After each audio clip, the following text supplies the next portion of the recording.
अजित पवारांना मुख्यमंत्री न होऊ देण्यासाठी काही जणांकडून रणनीती आखली जात असून अजित पवारांना ट्रोल करण्यासाठी करोडो रुपयांचा खर्च करण्यात येतोय असा गंभीर आरोप राष्ट्रवादीचे आमदार सुनील शेळके यांनी केला आहे। तर महाराष्ट्रात ट्रोलिंगसाठी हजारो कोटी मिळत असतील तर सीबीआय चौकशी व्हावी असा टोला सुप्रिया सुळेंनी लगावलाय।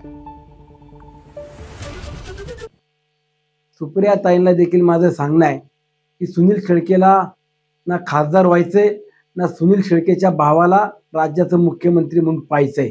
आमची एवढीच भावना आहे। तुमचं रक्तमासाचं नातं आहे, तुम्ही घरातली माणसं आहात, तुम्ही एकत्रित असलाय तर आम्हाला आनंद आहे, समाधान आहे।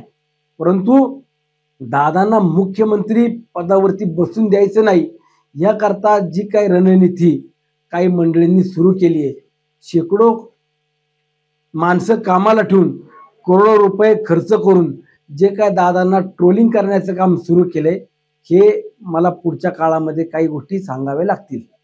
लोकशाही आहे, प्रत्येकाला आहे आणि आपल्यासारख्या गरीब देशामध्ये हजारो कोटी रुपये ट्रोलिंगला मिळत असतील तर मला असं वाटतं, मी पुढे जाऊन म्हणेन त्याची सीबीआय चौकशी करूया की हे हजारो कोटी रुपये कोण ट्रोलिंगला वापरते। अगदी चांगला प्रश्न आहे, अतिशय उत्तम प्रश्न आहे। आपण याची सीबीआय करू। मीच अमित भाईच्या अन्न पत्र लिहीन की ट्रोलिंगला महाराष्ट्रामध्ये जर हजारो कोटी होत असेल आणि असं त्यांच्या विचाराच्या पक्षाच्या आमदाराला जर तसं वाटत असेल तर अति महाराष्ट्र खतरे में है।